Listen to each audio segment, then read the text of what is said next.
بسم اللہ الرحمن الرحیم۔ سیرت النبی صلی اللہ علیہ وسلم، دوسرا باب، 100 اونٹوں کی قربانی۔ عبد المطلب کو یہ حکم اس وقت دیا گیا جب وہ اپنی منت بھول چکے تھے۔ پہلے خواب میں ان سے کہا گیا منت پوری کرو۔ انہوں نے ایک مینڈھا ذبح کر کے غریبوں کو کھلا دیا۔ پھر خواب آیا اس سے بڑی پیش کرو۔ اس مرتبہ انہوں نے ایک بیل ذبح کر دیا۔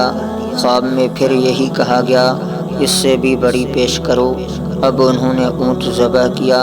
پھر خواب آیا اس سے بھی بڑی چیز پیش کرو۔ انہوں نے پوچھا اس سے بھی بڑی چیز کیا ہے؟ تب کہا گیا اپنے بیٹوں میں سے کسی کو ذبح کرو جیسا کہ تم نے منت مانی تھی۔ اب انہیں اپنی منت یاد آئی۔ اپنے بیٹوں کو جمع کیا، ان سے منت کا ذکر کیا۔ سب کے سر جھک گئے، کون خود کو ذبح کرواتا۔ آخر عبداللہ بولے ابا جان آپ مجھے ذبح کر دیں۔ یہ سب سے چھوٹے تھے، سب سے خوبصورت تھے، سب سے زیادہ محبت بھی عبد المطلب کو انہی سے تھی، لہٰذا انہوں نے قرعہ اندازی کا ارادہ کیا۔ تمام بیٹوں کے نام لکھ کر قرعہ ڈالا گیا۔ عبداللہ کا نام نکلا۔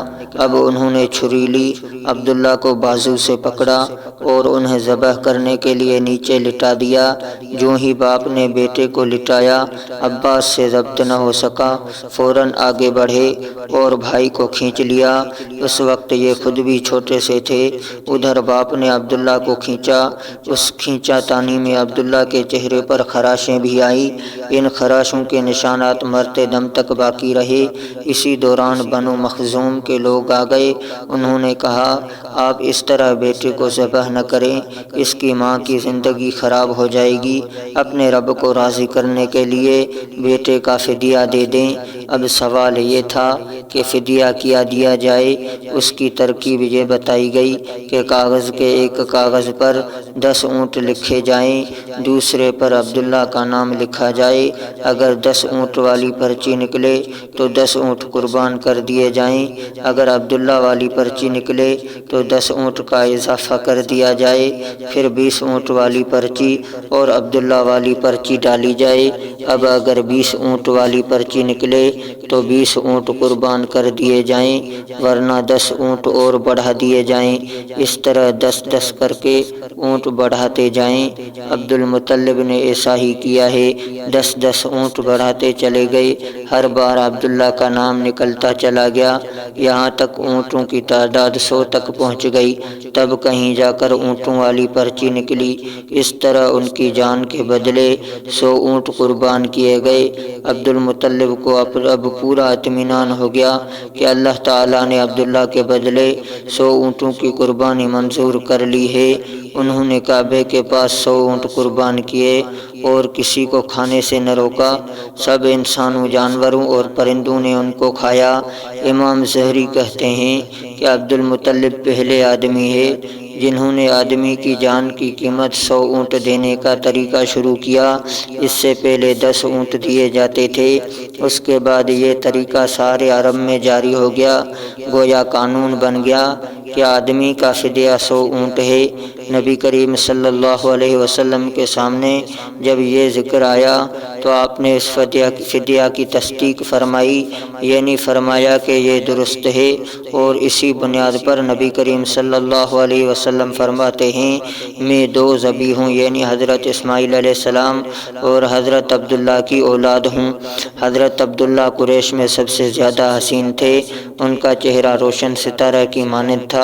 قریش کی بہت سی لڑکیاں ان سے شادی کرنا چاہتی تھی، مگر حضرت عبداللہ کی حضرت آمنہ سے شادی ہوئی۔ حضرت آمنہ وہب بن عبد مناف بن زہرہ کی بیٹی تھی۔ شادی کے وقت حضرت عبداللہ کی عمر 18 سال تھی۔ یہ شادی کے لیے اپنے والد کے ساتھ جا رہے تھے۔ راستہ میں ایک عورت کعبہ کے پاس بیٹھی نظر آئی۔ یہ عورت ورقہ بن نوفل کی بہن تھی۔ ورقہ بن نوفل قریش کے ایک بڑے عالم تھے۔ ورقہ بن نوفل سے ان کی بہن نے سن رکھا تھا کہ وقت وقت کے آخری نبی کا ظہور ہونے والا ہے، اور ان کی نشانیوں میں سے ایک نشانی یہ ہوگی کہ ان کے والد کے چہرے میں نبوت کا نور چمکتا ہوگا۔ جو ہی اس نے عبداللہ کو دیکھا، فوراً اس کے ذہن میں یہ بات آئی۔ اس نے سوچا ہو نہ ہو یہ وہ شخص ہے جو پیدا ہونے والے نبی کے باپ ہوں گے۔ چنانچہ اس نے کہا، اگر تم نے مجھ سے شادی کر لو تو میں بدلہ میں تمہیں اتنے ہی اونٹ دوں گی جتنے تمہاری جان کے بدلے میں ذبح کیے گئے تھے۔ اس پر انہوں نے جواب دیا، میں اپنے باپ کے ساتھ ہوں، ان کی مرضی کے خلاف کچھ نہیں کر سکتا، نہ ان سے الگ ہو سکتا ہوں، اور میرے والد باعزت آدمی ہیں، اپنی قوم کے سردار ہیں۔ بہرحال ان کی شادی حضرت آمنہ سے ہو گئی۔ اب قریش کی عورتوں میں نسب اور مقام کے اعتبار سے افضل تھی۔ حضرت آمنہ حضرت عبداللہ کے گھر آ گئی۔ آپ فرماتی ہیں، جب میں ماں بننے والی ہوئی تو میرے پاس ایک شخص آیا، یعنی ایک فرشتہ انسانی شکل میں آیا۔ اس وقت مجھے جاگنے اور سونے کے درمیانی حالت میں تھی۔ عام طور پر اس حالت کو غنودگی کہا جاتا ہے۔ اس نے مجھ سے کہا، تمہیں معلوم ہے تم اس امت کی سردار اور نبی کی ماں بننے والی ہو۔ اس کے بعد وہ پھر اس وقت آیا جب نبی صلی اللہ علیہ وسلم پیدا ہونے والے تھے۔ اس مرتبہ اس نے کہا، جب تمہارے ہاں پیدائش ہو تو کہنا، میں اس بچے کے لیے اللہ کی پناہ چاہتی ہوں ہر حسد کرنے والے کے شر اور برائی سے۔ پھر تم اس بچے کا نام محمد رکھنا، کیونکہ ان کا نام تورات میں احمد ہے، اور زمین اور آسمان والے ان کی تعریف کرتے ہیں، جبکہ قرآن میں ان کا نام محمد ہے، اور قرآن ان کی کتاب ہے۔ البدایہ والنہایہ۔ ایک روایت کے مطابق فرشتے نے ان سے یہ کہا، تم وقت کے سردار کی ماں بننے والی ہو۔ اس بچے کی نشانی یہ ہوگی کہ اس کے ساتھ ایک نور ظاہر ہوگا جس سے ملک شام اور بصرہ کے ہم محلات بھر جائیں گے۔ جب وہ بچہ پیدا ہو جائے گا تو اس کا نام محمد رکھنا، کیونکہ تورات میں ان کا نام احمد ہے کہ آسمان اور زمین والے ان کی تعریف کرتے ہیں، اور انجیل میں ان کا نام احمد ہے کہ آسمان اور زمین والے ان کی تعریف کرتے ہیں، اور قرآن میں ان کا نام محمد ہے۔ حضرت عبداللہ کے چہرے میں جو نور چمکتا تھا، شادی کے بعد وہ حضرت آمنہ کے چہرے میں آ گیا تھا۔ امام زہری فرماتے ہیں، حاکم نے یہ روایت بیان کی ہے اور اس کو صحیح قرار دیا ہے کہ صحابہ رضی اللہ عنہم نے حضور نبی کریم صلی اللہ علیہ وسلم سے عرض کیا، کہ اللہ کے رسول ہمیں اپنے بارے میں کچھ بتائیے۔ آپ صلی اللہ علیہ وسلم نے ارشاد فرمایا، میں اپنے باپ ابراہیم علیہ السلام کی دعا ہوں، اپنے بھائی عیسیٰ علیہ السلام کی بشارت ہوں اور خوشخبری ہوں۔ جب میں اپنی والدہ کے شکم میں آیا تو انہوں نے دیکھا، گویا ان سے ایک نور ظاہر ہوا جس سے ملک شام میں بصرہ کی محلات روشن ہو گئے۔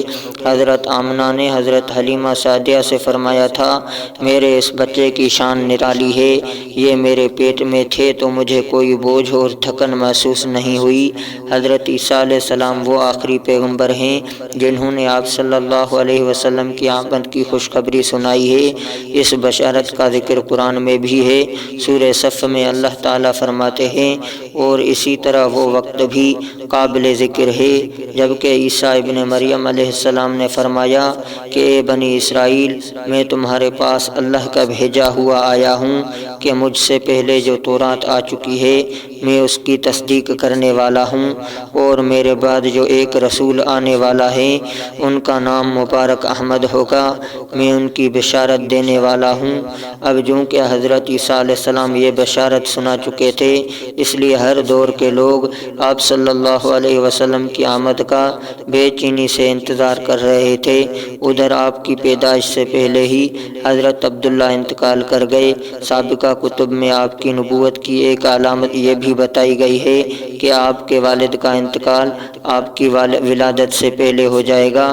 حضرت عبداللہ ایک تجارتی قافلے کے ساتھ تجارت کے لیے گئے تھے، اس دوران بیمار ہو گئے اور کمزور ہو کر واپس لوٹے۔ قافلہ مدینہ منورہ سے گزرا تو حضرت عبداللہ اپنی ننہال یعنی بنو نجار کے ہاں ٹھہرے۔ ان کی والدہ بنو نجار سے تھی، 1 ماہ تک بیمار رہے اور انتقال کر گئے، انہیں یہیں دفن کر دیا گیا۔ تجارتی قافلہ جب حضرت عبداللہ کے بغیر مکہ مکرمہ پہنچا اور عبد المطلب کو پتہ چلا کہ ان کے بیٹے عبداللہ بیمار ہو گئے ہیں اور مدینہ منورہ میں اپنی ننہال میں ہیں، تو انہیں لانے کے لیے عبد المطلب نے اپنے بیٹے زبیر کو بھیجا۔ جب یہ وہاں پہنچے تو عبداللہ کا انتقال ہو چکا تھا۔ مطلب یہ کہ آپ صلی اللہ علیہ وسلم اس دنیا میں اپنے والد کی وفات کے چند ماہ بعد تشریف لائے۔